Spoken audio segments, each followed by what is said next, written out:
রাতে হিলা বৃষ্টি গায়ে হরকা কাদুরে আমার তো যাইতে যাইতে জীবনটাই চলে যাবি। নামকরণ কিরকম করতে যাবা? আচ্ছা সাধু বাবা সাধু এ বাবা ঘরে আছেন কি গো? এ কে গো? ও আচ্ছা মানি হো আইসো। ও মা কি ব্যাপার কও? বাবা আবার লাতি হইছে, লাতির ঘরে নামকরণ করবা। আচ্ছা ও ঠিক আছে, ফোন করে দি।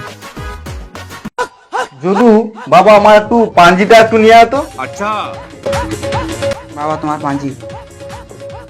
জয় মা মনসার জয়। বাবা এটা জয় মা মনসা হবে না, জয় মা সরস্বতী হবে।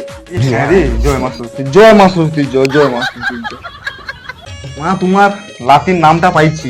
লাতির নামটা হচ্ছে শরৎ কুমার চন্দ্র জানা। বাবা আমার লাতির নামটা তো খুব বড় হয়ে গেল, অত বড় নাম লিখতে পারবে তো? খাতা তো শর্ট পড়ে যাবে। একটু ছোট করে কি কোনো হয়নি? বুড়ো হয়েছে কত? ছোট করে দিবানি। একটু ছোট করে করো তো, পারবো তো? আর মানে মানে আমি এই এলাকার মধ্যে সব থেকে বড় জোর দিছি। বলেন কি বাবা, আমার লাতির নামটা ছেলে আর বৌমার নাম দিকে মেরে কি রকম হবে নাকি? হ্যাঁ তাহলে আরো ভালো হবে। বলেন কি, তাই না? সেটা কত? মা বাবার নামে। হ্যাঁ আচ্ছা তার বাবার নাম কি? জয়। আচ্ছা মার নাম? তনুশ্রী। দেখো মা বাবার নামে সন্তানের যখন নামকরণ করা হয় সেটি অনেকটা বেশি খাটনি হয় বা বেশি বেশি দিতে হবে। ঠিক আছে দিবা।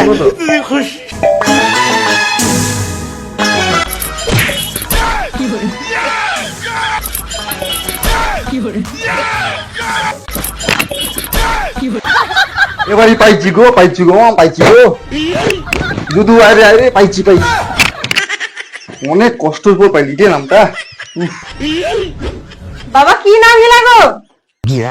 নাম হিলা বলতে বাবার নাম হয় রে জয়, আচ্ছা মার নাম হয় রে তনুশ্রী। দুটা মিলে কি তোমার লাতিন নাম হয়েছে কি জন্তু।